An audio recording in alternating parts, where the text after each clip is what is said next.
Nous continuons la lecture de la Bible dans l'Exode au chapitre 2. Chapitre 2 qui se trouve à la page 39 des Bibles blanches. Donc, Exode chapitre 2. Un homme de la famille de Lévi avait pris pour femme une Lévite. Cette femme fut enceinte et mit au monde un fils. Elle vit qu'il était beau et elle le cacha pendant 3 mois. Lorsqu'elle ne put plus le garder caché, elle prit une caisse de jonc qu'elle induisit de bitume et de poids. Puis elle y mit l'enfant et le déposa parmi les roseaux sur la rive du fleuve. La sœur de l'enfant se posta à une certaine distance pour savoir ce qui lui arriverait. Or, la fille du pharaon descendit au fleuve pour se baigner, tandis que ses servantes se promenaient le long du fleuve. Elle vit la caisse au milieu des roseaux et envoya sa servante la prendre. Quand elle l'ouvrit, elle vit l'enfant. C'était un petit garçon qui pleurait. Prise de pitié pour lui, elle dit « C'est un enfant des Hébreux !» Alors la sœur de l'enfant dit à la fille du pharaon « Veux-tu que j'aille te chercher une nourrice parmi les femmes des Hébreux, afin qu'elle allaite cet enfant pour toi ?»« Vas-y, lui répondit la fille du pharaon. Et la jeune fille alla chercher la mère de l'enfant. La fille du pharaon lui dit « Emporte cet enfant et allaite-le pour moi, je te donnerai ton salaire. » La femme prit l'enfant et l'allaita. Quand il eut grandi, elle l'amena à la fille du pharaon, et il fut un fils pour elle. Elle l'appela Moïse, car, dit-elle, je l'ai retiré de l'eau. Une fois devenu grand, Moïse sortit vers ses frères et vit leurs pénibles travaux. Il vit un Égyptien frapper un Hébreu, un de ses frères. Il regarda de tous côtés, vit qu'il n'y avait personne et tua l'Égyptien qu'il cacha dans le sable. Quand il sortit le jour suivant, il vit 2 Hébreux se battre.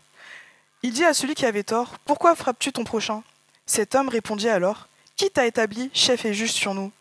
Est-ce pour me tuer que tu me parles, tout comme tu as tué l'Égyptien ?» Moïse eut peur et se dit, « L'affaire est certainement connue. » Le pharaon apprit ce qui s'était passé, et il chercha à faire mourir Moïse, mais Moïse s'enfuit loin de lui, et s'installa dans le pays de Madian. Il s'arrêta près d'un puits. Le prêtre de Madian avait 7 filles. Celles-ci vinrent puiser de l'eau, et elles remplirent les abreuvoirs pour faire boire le troupeau de leur père. Les bergères arrivèrent et les chassèrent. Alors Moïse se leva, prit leur défense et fit boire leur troupeau. Quand elles furent de retour chez Ruel, leur père, il demanda « Pourquoi revenez-vous si vite aujourd'hui ?» Elles répondirent « Un Égyptien nous a délivrés de la main des bergers. Il nous a même puisé de l'eau et a fait boire le troupeau. » Ruel dit à ses filles « Où est-il ? Pourquoi avez-vous laissé cet homme ? Allez l'appeler pour qu'il vienne prendre un repas. » Moïse décida de s'installer chez cet homme, qui lui donna en mariage sa fille Séphora. Elle mit au monde un fils, qu'il l'appela Gershom, car, dit-il, « Je suis en exil dans un pays étranger. » Longtemps après, le roi d'Égypte mourut. Les Israélites gémissaient du fond de l'esclavage, ils poussaient des cris. Leurs appels montèrent du fond de l'esclavage jusqu'à Dieu. Dieu entendit leurs gémissements et se souvint de son alliance avec Abraham, Isaac et Jacob. Dieu vit les Israélites, il comprit leur situation. Jusqu'ici la parole de Dieu. Amen. Merci. Gardez bien vos Bibles devant les yeux. On ne va pas tout relire, donc ça serait utile de garder le texte devant vos yeux. Chaque semaine, je reçois quelque part entre 5 et 10 appels des personnes. Des gens de Paris, mais aussi souvent de partout en France et même à l'international de temps en temps. La plupart de ces gens ont envie de savoir s'ils peuvent louer une salle d'église, de notre église. Alors désolé, non, c'est compliqué. Bien souvent, ces appels viennent des gens qui ont des questions sur la foi chrétienne ou qui ont juste envie de parler à un pasteur parce qu'ils passent par un moment difficile ou qu'ils ont des doutes. Cette semaine, j'ai reçu un appel d'une femme plus âgée avec beaucoup de problèmes de santé. Elle n'a pas grandi dans l'église, mais elle avait passé 40 années de sa vie à chercher Christ activement. Elle est allée dans beaucoup d'églises différentes, a entendu beaucoup de choses contradictoires. Genre la pauvre, elle était tellement confuse, tellement embrouillée, et elle en disait autant elle-même. Elle va dans une église, elle pose des questions sur pourquoi elle souffre comme ça, ce qu'elle doit faire pour être sauvée, et on lui donne une réponse, on lui donne des réponses à ces questions. Puis elle va dans une autre église, elle pose les mêmes questions et on lui donne des réponses totalement différentes. Donc j'étais au téléphone avec elle pendant 3/4 d'heure à peu près. On a beaucoup parlé de l'évangile et de sa situation actuelle. Actuellement, elle est dans une situation où elle n'a pas accès à une église locale, elle ne peut pas quitter son domicile. Alors, quand on parlait de l'évangile, j'étais sûr de moi. Ça va, Je connais l'Évangile et de ce que cette dame me disait, je crois vraiment qu'elle a une foi sincère en Christ. Elle a eu juste plein des idées qui sont mauvaises que des gens lui ont racontées. Alors j'espère en tout cas que cette discussion ait pu lui apporter un peu de paix au niveau de ses doutes à ce sujet. Donc pour parler de l'Évangile, ça va. Mais c'était plus difficile de parler de ses problèmes de santé et des répercussions que ces problèmes avaient sur sa foi, ou ont sur sa foi. Elle commençait à lister toutes les choses différentes qu'elle avait entendues de la part des pasteurs au fil des années, surtout sur pourquoi ces problèmes continuent. Elle n'avait pas assez de foi. Elle ne priait pas de la bonne manière. Elle ne s'est pas faite baptiser correctement. Ou que c'était un jugement de la part de Dieu, ou que Dieu mettait sa foi à l'épreuve. Il y en avait plein d'autres. Au fur et à mesure que j'écoutais, je me mettais de plus en plus en colère contre ces pasteurs. Alors, je l'attendais, quand elle m'a enfin posé cette même question, ce que moi je pense, pourquoi, à mon avis, je pense qu'elle souffre comme ça, j'ai dit, je ne sais pas. Je ne sais pas. Elle n'a pas parlé, elle a rien dit pendant très longtemps, presque une minute entière de silence. Je pense qu'on lui ait jamais dit ça. Alors j'ai fini par répéter, je ne sais pas. Je ne sais pas pourquoi vous passez par tout cela. Je ne crois pas qu'il s'agit d'une punition, parce que la Bible dit que Christ a déjà pris votre punition à la croix. Donc Dieu ne nous punit pas une deuxième fois pour ce que Christ a déjà porté. Donc ce n'est pas ça. Mais pourquoi spécifiquement? Je ne peux pas vous dire. Je ne sais pas. Mais lui, il sait, et il est bon. C'est tout ce qu'on peut dire dans un moment comme ça. Il y a 3 vérités sur Dieu qui deviennent notre fondement dans de telles périodes de souffrance prolongée, et elles sont très très simples. Et en fait, on en a parlé tout à l'heure quand on parlait de ce couple pour lequel on a prié. La première vérité, c'est que Dieu est souverain sur le monde et sur notre vie, c'est-à-dire il fait ce qu'il veut et rien ne peut empêcher à sa volonté de se faire. Deuxièmement, que Dieu est sage et il connaît la meilleure manière possible d'accomplir cette volonté. Et troisièmement, Dieu est bon.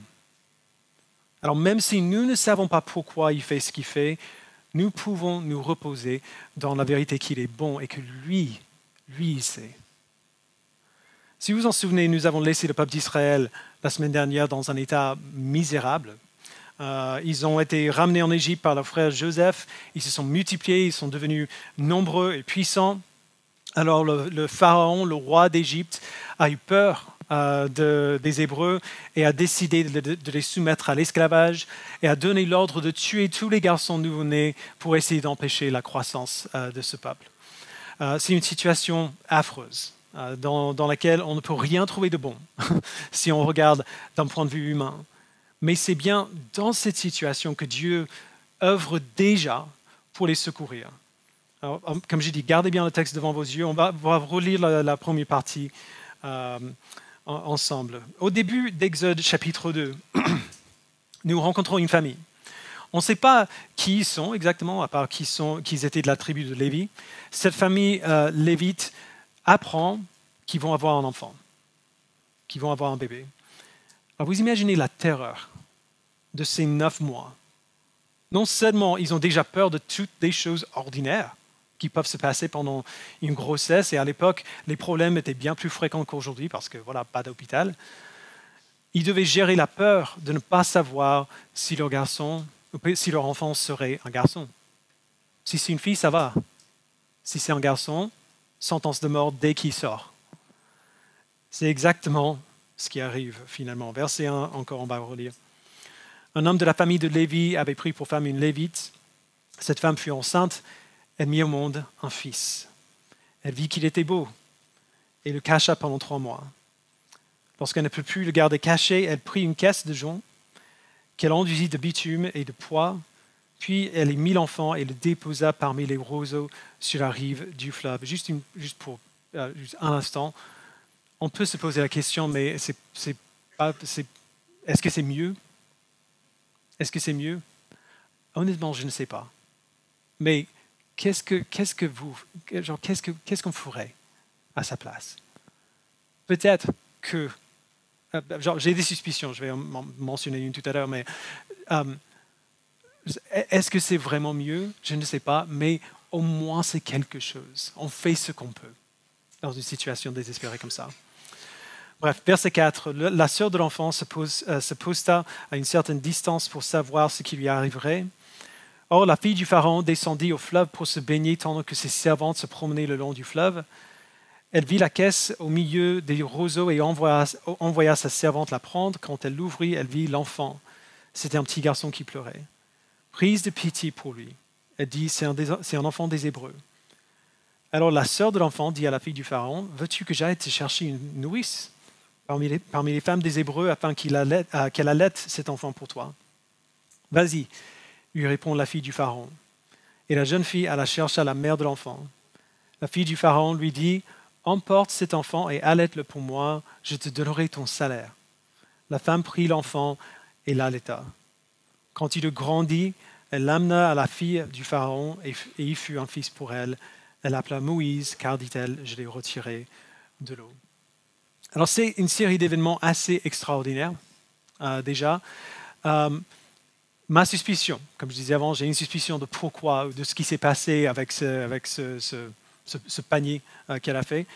Je pense qu'on peut présumer que la maman savait où la fille du Pharaon venait se baigner et qu'elle comptait sur sa pitié pour que son garçon reste sain et sauf. Je ne sais pas, je ne suis pas certain, je lis entre les lignes là, mais on sait au moins qu'elle espérait une fin heureuse parce que la sœur était à côté pour voir ce qui se passerait, pour raconter à sa mère, ça va, il va bien. Mais ce qui est extraordinaire, c'est que ça se passe exactement comme ça.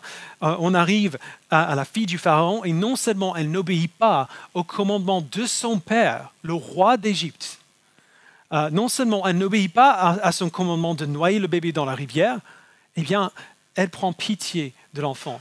Genre, c'est normal. Qui n'aurait pas pitié? Merci Seigneur pour des jeunes femmes rebelles. Je ne dirais pas ça dans quelques années sûrement, mais en tout cas, dans cette histoire, merci Seigneur, elle n'a pas fait ce que son père lui a dit et c'est bien. Et puis, ça devient encore plus extraordinaire par la suite. La grande sœur de Moïse, qui est assez maligne, je trouve, prend un moyen de le ramener à la maison. Alors, pendant les premières quelques années de sa vie, l'ironie de la chose, la mère de Moïse n'avait pas seulement l'assurance qu'il n'a pas été balancé dans le fleuve, elle est elle-même payée pour s'occuper de son propre garçon. C'est juste, c'est fou. Et cette fois-ci, quand elle a dû essentiellement le faire adopter par la fille du Pharaon, il n'y avait aucune incertitude. Elle savait que son garçon vivrait bien, mieux que n'importe quel autre garçon dans le pays, dans le palais du Pharaon. Tout commence bien. Mais Moïse a dû grandir quand même avec l'impression d'être à part. Élevé dans le palais du Pharaon, éduqué dans la culture égyptienne, tout en sachant qu'il était hébreu. On le voit au verset 11 quand il reconnaît un esclave hébreu comme un de ses frères. On voit Moïse préservé au début, on le voit rejeté après à cause de cette différence qui grandissait sûrement avec le temps. Au verset 11, on voit que Moïse a grandi et un jour, il est sorti là où les esclaves hébreux travaillaient. Il voit un Égyptien qui bat un des esclaves hébreux. Moïse regarde des deux côtés, s'assure que personne n'est là. Il intervient, il finit par tuer l'Égyptien. Et si ça vous choque que Moïse tue l'Égyptien, il n'est dit nulle part que Moïse suit Dieu à ce point, déjà. Et Dieu, je ne sais pas si ça change quelque chose, mais Dieu n'avait pas encore donné sa loi qui disait « tu ne tueras pas ». Tout ça pour dire, ce n'est pas parce que Moïse était un homme de Dieu que Dieu a choisi Moïse. Ce n'est pas parce que Moïse était un homme de bien que Dieu a choisi Moïse. Bref, fin parenthèse. Le lendemain, Moïse sort de nouveau. Il voit deux Hébreux en train de se battre.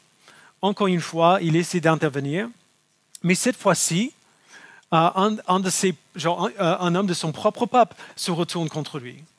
Au verset 14, il y a la personne qui était fautive, qui battait l'autre, dit « Qui t'a établi chef et juge sur nous? Est-ce que c'est pour me tuer que tu parles, toi, tout comme tu as tué l'Égyptien ?» Alors apparemment, ce n'était pas aussi secret que Moïse pensait. Les gens savaient ce qu'il avait fait. Et malgré le fait que Moïse essayait sincèrement d'aider, genre d'abord en venant à la défense de l'Hébreu qui se faisait battre, et ensuite en essayant d'arrêter cette bagarre, il est rejeté. Alors je comprends pourquoi il est rejeté. Je comprends pourquoi il aurait été rejeté par son propre peuple. Les gens, surtout cet homme, avaient probablement peur de lui, ne savaient pas ce qu'il allait faire, mais il voulait en tout cas que ce soit clair que Moïse n'est pas le bienvenu ici. Et en fait, rapidement, il n'est le bienvenu nulle part. Le Pharaon apprend ce que Moïse a fait et cherche à le tuer. Alors Moïse prend la fuite, il va à un pays qui s'appelle Madian, qui est d'ailleurs, ce n'est pas très important mais intéressant quand même, de l'autre côté du désert, où Dieu va bientôt amener les Israélites. C'est ça le désert qu'on voit dans le reste de ce livre. Moïse a dû traverser ce désert pour arriver à Madian. Bref, à Madian, il rencontre des filles. Les filles du prêtre de Madian, un homme qui s'appelle Réuel. Dans d'autres passages et d'autres traductions, on l'appelle Jéthro. Souvent, les gens dans la Bible sont appelés par deux noms différents. Alors, quel type de prêtre est-ce qu'il était? On ne sait pas, c'est dur de le savoir, mais on sait au moins certaines choses à son sujet. D'abord, le prénom Réuel veut dire « ami de Dieu ». Alors, certains commentateurs en déduisent que c'était un prêtre du vrai Dieu et pas une déité païenne. On ne sait pas, mais au moins, on peut savoir, parce qu'on lit plus tard dans ce livre, qu'il s'agit d'un homme qui est saint, qui au moins suivra Dieu plus tard, et que ce sera un bon conseiller pour Moïse bien plus tard dans sa vie. En tout cas, Moïse s'assoit près d'un puits. Les filles de ce prêtre viennent donner à boire à leurs animaux. Un groupe de bergers cherche à les chasser. Et comme il a fait en Égypte, Moïse, de nouveau, il intervient. Il protège les filles de ce prêtre et il les sauve. Et cette fois-ci, la réponse qu'il reçoit n'est pas le rejet, il est accueilli dans la maison de Réuel et finit même par se marier avec une de ses filles, Séphora, avec qui il a un fils. Alors déjà, on a quelques indices de ce que cet homme Moïse a dû vivre avant.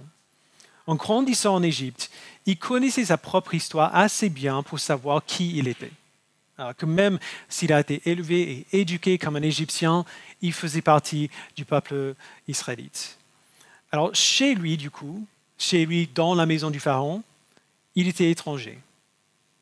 En même temps, il était en quelque sorte étranger parmi les Hébreux aussi. Alors vous imaginez l'amertume qu'ils auraient pu ressentir pour lui. Un Hébreu comme eux, qui n'était pas soumis à l'esclavage comme ils étaient, mais qui a pu grandir dans le luxe, dans la maison du Pharaon. Vous voyez quelqu'un comme ça, c'est difficile de ne pas le voir comme un traître, même si ce n'est pas de son ressort du tout. Cet homme n'est chez lui nulle part. Et maintenant, enfin, il arrive dans un pays étranger où il est accepté, où il est apprécié, où il est accueilli, il trouve un foyer, il trouve une famille. Ça devrait être, selon notre façon de penser en tout cas, ce qu'on voit là, ça devrait être une jolie fin d'histoire pour Moïse, mais ce n'est que le début. L'histoire de Moïse continue au chapitre 3, bien sûr, mais avant qu'on arrive au chapitre 3, l'auteur, qui d'ailleurs est Moïse lui-même, il insère 3 petits versets qui n'ont rien à voir avec lui, Moïse, directement. Il semble presque comme une arrière-pensée si on lit rapidement. Mais ces versets sont absolument énormes en termes de leurs implications. Ils figurent parmi mes versets préférés de toute la Bible. Donc on va prendre pas mal de temps ici. Verset 23. Longtemps après, le roi d'Égypte mourut. Les Israélites gémissaient du fond de l'esclavage. Ils poussaient des cris. Leurs appels montèrent du fond de l'esclavage jusqu'à Dieu. Pardon. Alors je pense qu'on peut présumer que rien n'est nouveau ici. Ça fait plusieurs générations que les Israélites sont là, Il y a un pharaon qui meurt, un autre prend sa place, le peuple continue de souffrir. Il crie à Dieu pour de l'aide ici. Et donc, clairement, ils n'ont pas oublié qui c'est, genre le Dieu de leur père, le Dieu de leurs ancêtres. Très probablement, ils ont déjà fait ce type de prière 1000 fois dans le passé. Rien d'externe n'a changé dans leur situation, à part le fait que c'est un nouveau roi qui le fait. Quand même, lorsqu'ils crient cette fois-ci, quelque chose est différent. Verset 24, Dieu entend leurs gémissements et se souvient de son alliance avec Abraham, Isaac et Jacob. Alors je dis que cette fois-ci c'est différent, mais pas tellement quand même. Si ça ne fait pas longtemps que vous lisez la Bible, ce verset peut sembler un peu étrange. Et donc on a besoin de définir quelques termes un peu. Le premier, c'est le mot alliance. Quand on commence à lire la Bible, on se rend compte que le mot alliance apparaît souvent. On le dit souvent. Une alliance, c'est comme un contrat. C'est un accord entre deux personnes ou deux groupes pour un échange de biens, pour l'achat d'un terrain ou pour un soutien mutuel en temps de guerre, par exemple. Ce genre d'alliance est bilatérale. Elle va dans les deux sens. Je fais quelque chose pour toi si tu fais quelque chose pour moi. Si l'un de nous arrête de le faire, l'alliance est rompue. Mais il y a aussi des alliances qui sont unilatérales. Une personne s'engage formellement à agir d'une certaine manière envers quelqu'un d'autre sans y attacher de conditions. Okay?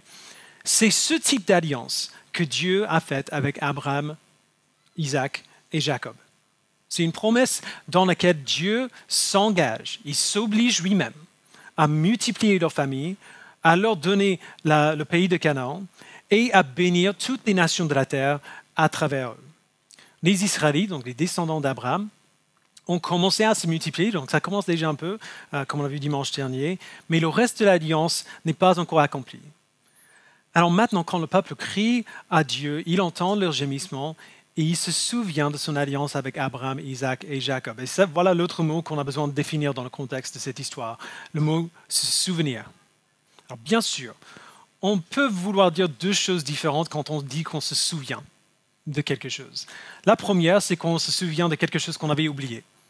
D'habitude, quand ça arrive, c'est trop tard. Je suis déjà dans le train quand je me souviens que j'ai laissé mon portable à la maison. Voilà. Ce n'est pas de ce type de souvenir qu'on parle ici. Dieu n'avait pas oublié son alliance. La deuxième manière dont on se souvient de quelque chose, c'est qu'on pense à un souvenir qu'on a, de façon qui nous pousse à agir d'une certaine manière. Je ne vais jamais oublier la naissance de mes deux enfants. Ils sont gravés, ces moments sont gravés dans le marbre, dans mon esprit. La première fois que je les ai vus, la première fois que je les ai tenus dans mes bras, je n'ai pas oublié cette expérience aujourd'hui. Mais, maintenant qu'ils sont plus grands, Jack il a presque 12 ans, Zadie a 5 ans et demi, important. Encore aujourd'hui, parfois je les regarde et je me souviens de ce moment. Je me souviens de la première fois que je les ai vus et je suis tellement rempli d'amour pour eux que je pars leur donner un gros câlin, les serrer très fort ou prendre genre arrête papa, arrête, genre, où ils n'ont pas envie que je le fasse parce que je les aime tellement. Parce qu'à ce moment-là, même si je n'ai pas oublié, je me souviens de ce moment. Dieu n'avait pas oublié son alliance avec Abraham, Isaac et Jacob. Mais à ce moment particulier, quand il a entendu les cris du peuple d'Israël, il s'en est souvenu.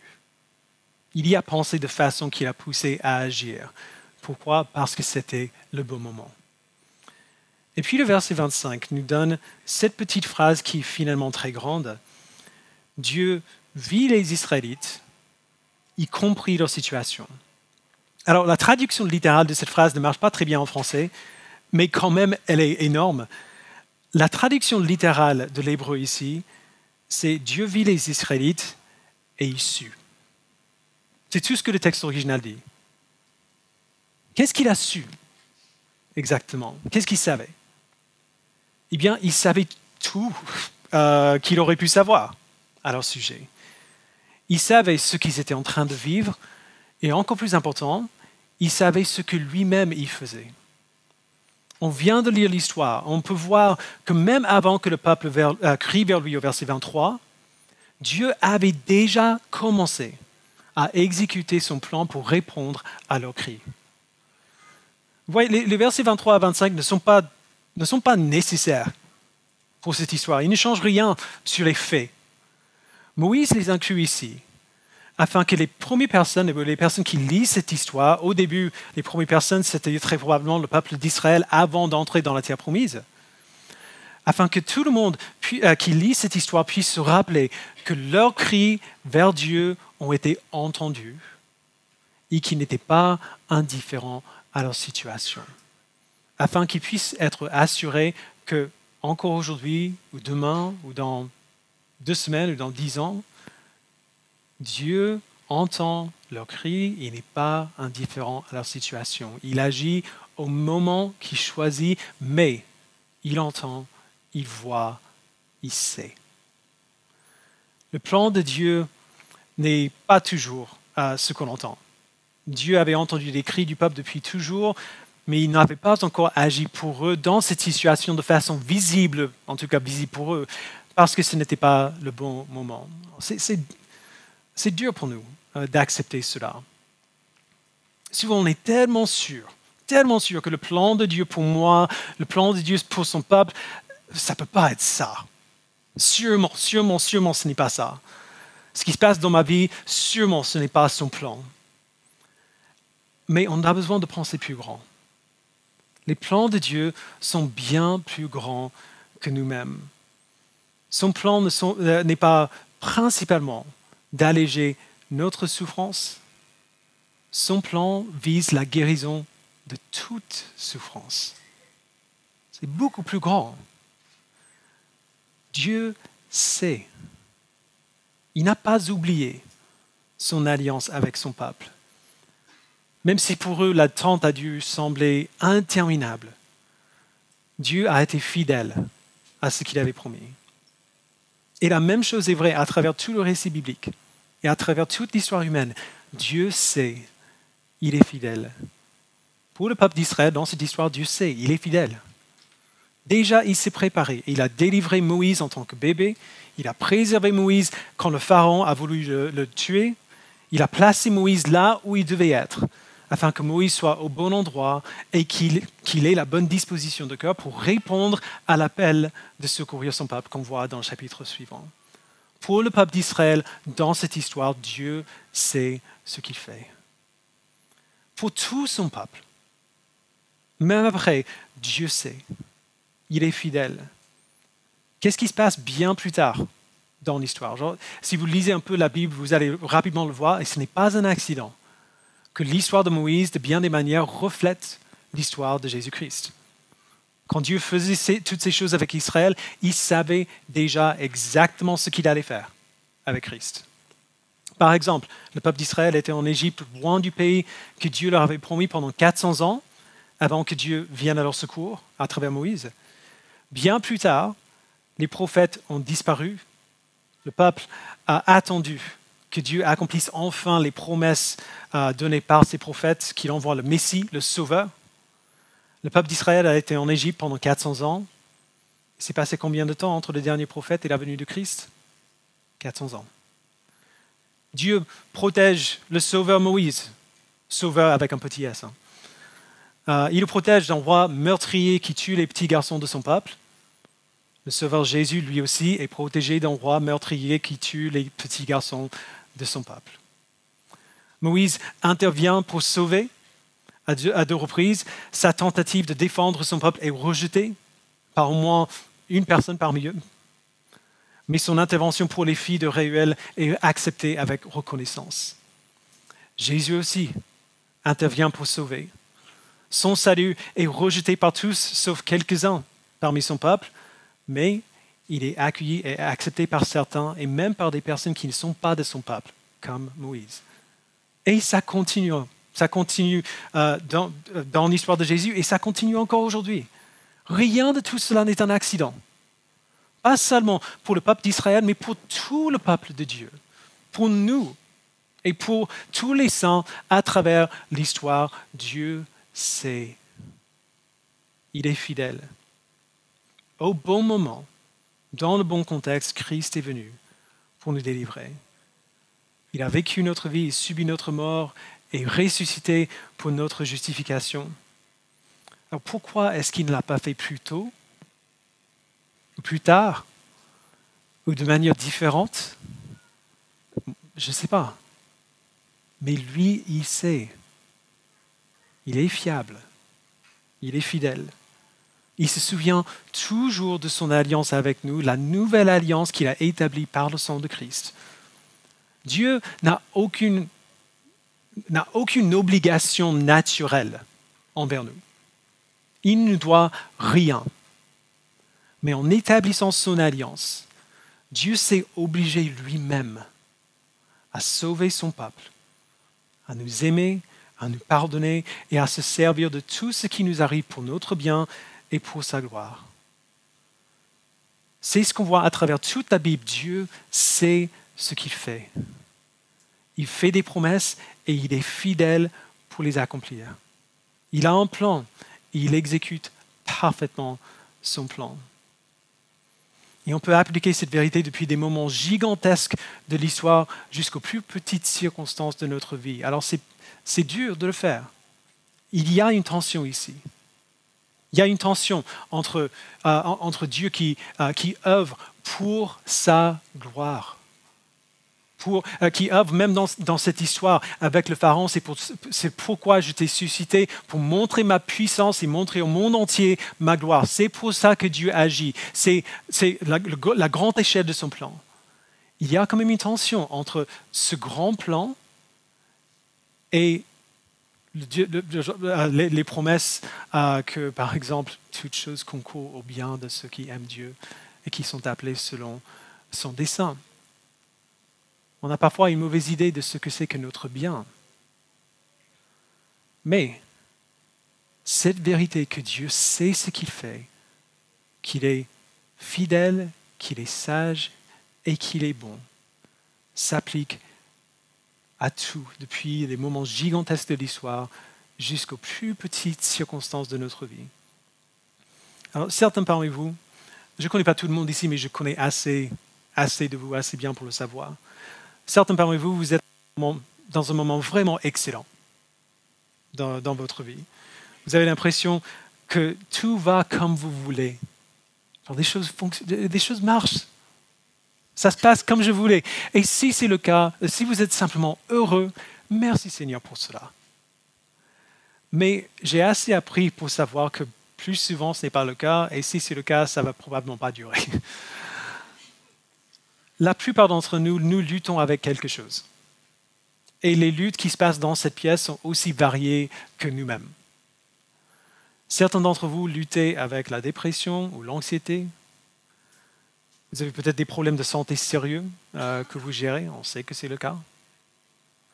Peut-être que vous êtes en train de lutter avec du péché très lourd et très réel dans votre vie. Vous vous sentez écrasé sous son poids, au point de vous demander si ça pourrait bien se terminer un jour et si même une personne ici vous aimerait et vous accepterait toujours s'il savait ce que vous cachez.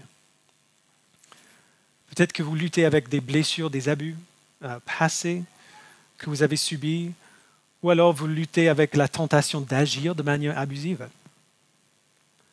Certains d'entre vous, vous luttez avec la pression financière, la pression des études ou du travail, ou avec des sentiments qui vous disent que vous ne valez rien. Vous luttez peut-être avec des pensées suicidaires, des troubles alimentaires, du burn-out. Vous luttez peut-être avec de l'orgueil, ou de la colère, ou de l'amertume, ou de la crainte, ou tout un tas de choses possibles. Et pour certains, vous luttez simplement pour croire que Dieu vous voit. Qui vous voit parmi cette foule, qui vous entend, sans même parler de croire qu'il vous aime et qui prend soin de vous. Peu importe ce que c'est, peu importe quelle est votre lutte, ce qui semble vous écraser, Dieu sait. Il sait. Il n'est pas surpris par cela. Il est puissant, il est sage et il est bon. il sait ce qu'il fait. Et non seulement il sait ce qu'il fait dans votre situation, non seulement il connaît son plan pour vous, il vous connaît. Il vous comprend. Il voit dans les profondeurs de votre cœur que même vous êtes incapable de sonder. Il vous voit et il entend vos cris et il se souvient de ses promesses envers vous. Alors, il y a un chemin vers ses promesses. Toute chose concourt au bien de ceux qui aiment Dieu, le bien qu'on vise, il y a un chemin pour y arriver. Et ce chemin n'est peut-être pas celui que vous auriez choisi vous-même. En fait, c'est quasiment jamais le cas. Mais Dieu vous voit, il vous entend, et il vous prend par la main et vous guide vers l'accomplissement de chaque promesse qu'il a faite à son peuple. Cet accomplissement viendra peut-être demain, peut-être dans 5 ans, ou peut-être seulement au retour de Christ. Mais que vous le voyez ou non, c'est là où il vous amène. Dieu entendit leurs gémissements et se souvint de son alliance avec Abraham, Isaac et Jacob. Dieu vit les Israélites et il sut. Il n'a pas changé. Il n'a pas changé. Alors du coup, la question que ce texte nous pousse à nous poser est simple. Est-ce que nous allons accepter tout cela? C'est dur à accepter. Ce texte nous donne 2 réponses possibles au Sauveur que Dieu nous a donné et à son plan pour nous. Nous pouvons l'accepter ou nous pouvons le rejeter. C'est tout. L'accepter, c'est notre salut éternel. Le rejeter, c'est notre condamnation éternelle. Il n'y a pas d'autre choix. Et je ne parle pas simplement d'accepter son salut, je parle aussi d'accepter son règne, d'accepter son plan pour nous, qui ne nous dit pas à l'avance. Il nous dit dans des grandes choses, il nous dit en partie, mais dans les détails. Ma fille est malade à la maison, je ne sais pas si elle ira bien demain matin. On ne sait pas ce que Dieu va faire. Il ne nous a pas tout dit. Alors, est-ce qu'on accepte, comme Abraham, quand Dieu lui dit de quitter son pays sans lui dire où il va? Est-ce que nous acceptons son règne? Dieu est souverain sur votre vie et que vous le vouliez ou non, il est souverain sur votre vie. Que vous soyez chrétien ou non, il est souverain sur votre vie. Si nous rejetons son règne pour nous, cela ne change strictement rien à son plan. Rejeter son règne ne fait que rendre notre expérience de ce plan plus difficile, même éternellement plus difficile. Dans toutes nos vies, il va y avoir des luttes, il va y avoir des souffrances, mais je vous promets, souffrir sans Christ est infiniment plus difficile que de souffrir avec lui. Et de savoir que le Dieu qui règne sur votre vie est un Dieu bon et sage qui œuvre pour vous et non pas contre vous. Alors, ce texte, votre Dieu vous supplie de l'accepter. Si vous ne le connaissez pas, d'être réconcilié avec lui, d'accepter son salut. Et si on le connaît, mais on a du mal encore à accepter qu'il règne sur nous, il nous supplie d'accepter son règne, d'accepter son plan, nous soumettre de manière volontaire et joyeuse à sa souveraineté et nous reposer dans la connaissance que nos péchés sont pardonnés, notre avenir est assuré et notre vie, même si elle est douloureuse et difficile à comprendre, est une histoire que dans 100 ans, on ne voudra pas changer. Pour ceux qui appartiennent à Christ, nous avons cette promesse. Lorsque nous serons avec lui dans la gloire, nous ne penserons jamais à notre vie passée sur cette terre. Nous n'y penserons jamais avec tristesse. Dans 1000 ans, lorsque nous regarderons en arrière, nous ne voudrons jamais que Dieu ait agi différemment. On a du mal à comprendre ça aujourd'hui, mais c'est la promesse qu'il nous donne. Alors, est-ce qu'on l'accepte ou non? Je vous invite à prier.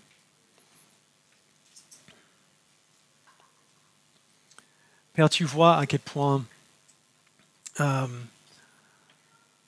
Ces sujets sont lourds, difficiles pour nous de comprendre, difficiles pour nous d'accepter parce que ça fait peur de céder le contrôle de notre vie à qui que ce soit d'autre. Alors aide-nous, Père, à nous tenir à la vérité de qui tu es. Que tu es un Dieu qui est puissant, qui est sage et qui est bon. Que tu sais ce que tu fais et que tu n'es pas indifférent à nous-mêmes. Tu nous connais aussi. Tu sais ce qu'il y a au plus profond de nous. Et que tu sais ce que c'est que de souffrir. Tu as envoyé ton Fils souffrir à notre côté de manière que nous ne pouvons pas comprendre. Permets-nous, Père, de croire que même si on a du mal à comprendre comment ou pourquoi, même si on est incapable de comprendre comment ou pourquoi, tu sais ce que tu fais. Et tout ce que tu fais est bon. C'est vraiment un saut de foi. De voir une situation où nous ne pouvons strictement rien voir de bon. Et puis nous tourner vers toi et dire, mais je sais que tu es bon. Nous avons besoin de toi pour faire cela.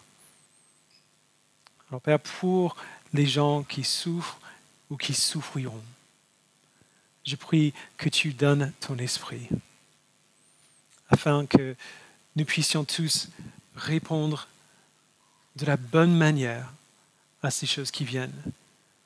Que nous puissions, sans hésitation et sans crainte, pousser nos cris vers toi, en te demandant pourquoi je ne comprends pas. Seigneur, s'il te plaît, aide-moi.